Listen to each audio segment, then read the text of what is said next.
জয়গুরু। আজ আমি আবারও ছুটে আসলাম আমার এক ইষ্টপ্রাণ মায়ের কাছে। উনি সস্তায়নী ব্রতধারী। উনার কাছ থেকেও আমরা জেনে নেব যে আমাদের দীক্ষার প্রয়োজনীয়তা কী এবং আমাদের সস্তায়নী মহান ব্রতের প্রয়োজনীয়তা কী আমরা জেনে নেব। জয়গুরু মা। আমি করবো শ্রী ঠাকুর মুকুলচন্দ্রের শতকোটি প্রণাম, জগজ্জননী মার শ্রীচরণে শতকোটি প্রণাম, পূজ্যপাদ পদ্মাস শ্রীচরণে শতকোটি প্রণাম, আচার্যদের দ্বারা চরণে শ্রীচরণে শতকোটি প্রণাম। আমি কি করবো, আমার নিজের ভাষায় কই নাই। হ্যাঁ, সেদিন আমার ঘরে মাতৃসম্মিলনী ছিল, ইম্ফলে ছিলাম আমরা। তখন আমার ঘরে মাতৃসম্মিলন 3:30 থেকে আরম্ভ হবে। তবে সব গুরু বই, তবে আমার ওই দিনকে স্কুলও বন্ধ ছিল। আমার ছেলে চোখের চশমাটা ভেঙে গেছিলো, ওইটা ঠিক করতে তারপরে ওই চশমার এখানে নিয়ে গেছে। একটু সাউন্ডটা ইয়ে করুন, জুড়ে বলুন একটু সাউন্ডটা। চশমার দোকানে নিয়ে গেছে। ওরেও সকালবেলা আমি কইছি বলে, আমি আজকে তো ঘরে মাতৃসম্মেলন দিব, তাড়াতাড়ি খাওয়াটাও শেষ করতে হইব, তবে ঠাকুরের জন্য কিছু বানাইতে হইব, তোমরা তাড়াতাড়ি খাওয়া শেষ করিও। তারপরে তো দেখি হ্যাঁ ঘরে নাই, আমার রান্নাবাড়া শেষ। তারপরে আমি গেলাম দোকান আমাদের ছিল, দোকানে গেছি। দোকানে গিয়া দেখলাম যে ও নাই, দোকানও বন্ধ। তারপরে তো দেখি এখানে দেখলাম একটু খেলারও নেশা আসলো, তো ফিল্ডেও গেলাম, গিয়েও দেখি যে ফিল্ডেও নাই। আর আমার তো মনে মনে একটা 3:30টার সময় মাতৃসম্মিলন দিব, দিদিরা আইব সব, আমি সময় অত খাবার দিতে পারতেছি না, কিছু বানাইতাম এটাও পারতেছি না, কেন 2 রুম লইয়া আসলো, তো কিছু বানাইতাম ও ঠাকুরের জন্য। আর তারপরে তো আমার দেখি নাই, এরকম করে 1টা বাজে গেছে। তো বাজে গেছে, তো ছেলের তো খুঁজে পাই না। তারপরে 1:10 উঠে আমার একটা ফোন আইলো যে বলে, তোমার ছেলেরা তো উগ্রমন্ত্রী উঠায় নিয়ে গেছে, তুমি অমুক জায়গায় আসো, তোমার ছেলে ঠিক আছে, আমরা ঘরে উঠছে, তুমি চিন্তা করিও না, তুমি এখানে আইও।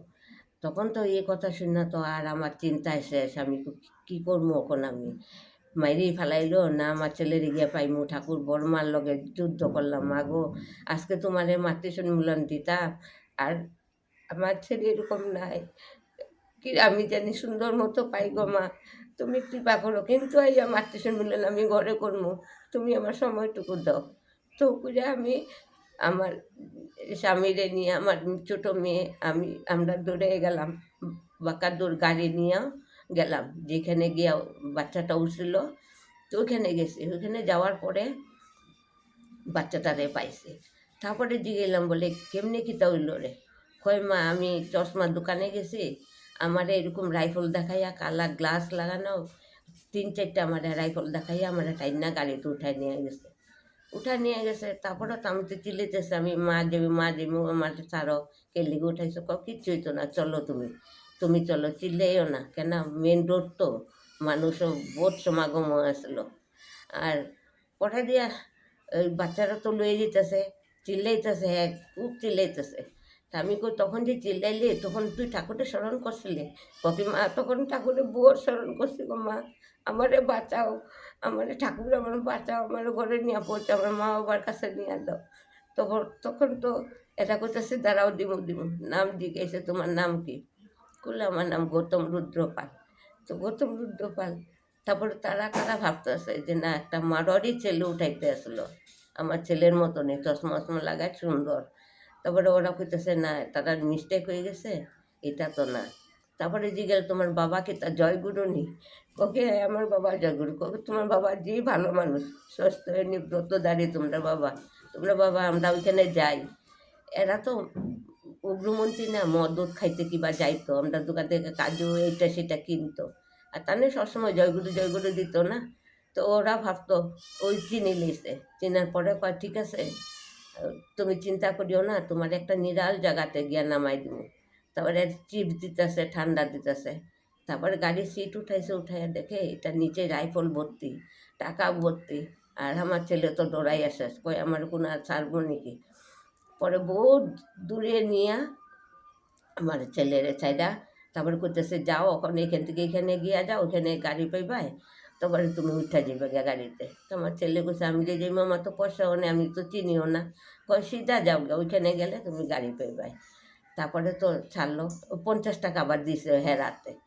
দেওয়ার পরে বললো না 50 টাকা ওই কইছে আমার ছেলে আমার তো পয়সাও নেই আমি কেমনে যাইব।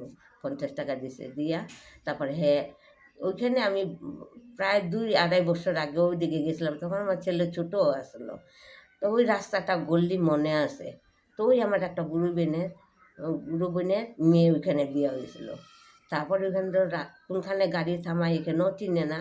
আস্তে আস্তে ওই দিদির ঘরে গেছে গিয়া দিদির ঘরে গিয়া কইলো দিদি আমার এরকম এরকম উঠাই নিয়েছিল গিয়া আমারে তখন ছাড়ছে।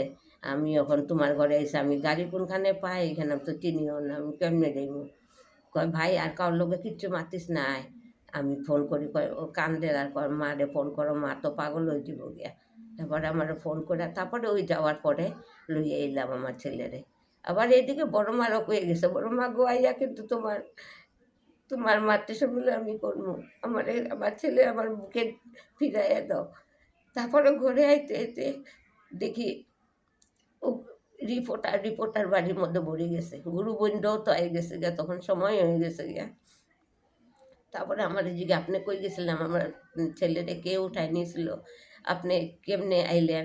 আমি কই না আমার মালিক নাগা আসছিল ওই খুব শিক্ষিত মানুষ এ আমার ইশারা দিছে তুমি কিচ্ছু কইও না তুমি বাচ্চা লইয়া ঘরে সিধা যাও। তারপরে গুরু বন্ধও তখন আই গেছিল গিয়া। তারপরে আমি ওই গেলাম দিদিগুলো আমি যা করো কইমু তুমি ঘরে যাও। তারপরে আমি তো ঘরে আইলাম আইয়া কইলাম আগে ঠাকুরে প্রণাম কর ঠাকুরে কীভাবে তোমারে রক্ষা করে তোমরা দিয়েছে। আজকে যদি ঠাকুর না থাকতো হয়তো আমি ছেলেও পাইলাম নইলে ঠাকুর ধরাতে আমরা দুজনই সুস্থ নিব্রতধারী। আর ছেলেরা তো ঘুরে পাইছি পরে দিয়া বড় মারে কইলাম মাগো এই সময়টা তো দিলাই না আমি যে কিচ্ছু একটা ভালো মন্দ বানাই দিব কিন্তু যা আছে কিন্তু আমি করবো মাতৃসম্মিলন এই অবস্থায় করবো। তারপরে তো গুরু বন্ধু কয়েকজন আইসে বইয়াতে কি প্রার্থনা করবো কি মাতৃসম্মিলন আমার তো কাঁদতে কাঁদতে ভিতরে যেমন আতঙ্ক একটা ভাব। পরম পিতার দয়ায় সবই পরম হয়। পিতার দয়ায় আমার ছেলেরে যে আমি পাইছি। আপনার কত বছর হয়েছে দীক্ষা এবং স্বস্তিনী ব্রত গ্রহণ করেছেন? আমি তো 78-এ আমার বিয়ে হয়েছে 80-তে আমি দীক্ষা নিয়েছি। অনেক হ্যাঁ আর আজকে 35 বছর 34-35 বছর হইব স্বস্তিনী ব্রতধারী। আচ্ছা জয় ঠাকুরের গুরু। দয়ায় যে আমি ছেলেরে পাইছি ঠাকুরের যদি না ধরতাম ঠাকুরের লিগে তো কিছুই করতে পারি না ততটুকুনি করছে ঠাকুরের এতভাবে আমার কৃপা করছেন আজীবন ঠাকুরের কাছে আমি কৃতজ্ঞতা ঠাকুরের কৃপা রাখেন আপনি আমার ঘর পরিবার সবাই যদি সুখে শান্তিতে বাস করতে পারি। জয় গুরু জয় মা। গুরু। খুব ভালো লাগলো মা ঠাকুরের এই অপার মহিমার কথা আপনার কাছ থেকে শুনে আমার নিজেরও চোখের জল এসে গেছে। আপনার ঠাকুরময় হয়ে উঠুক আপনাদের জীবন পরিবার একদম ঠাকুরময় হয়ে উঠুক এই প্রার্থনা করি পরমপিতা রাঙ্গা রাতুল চরণে। জয় গুরু মা। জয় গুরু।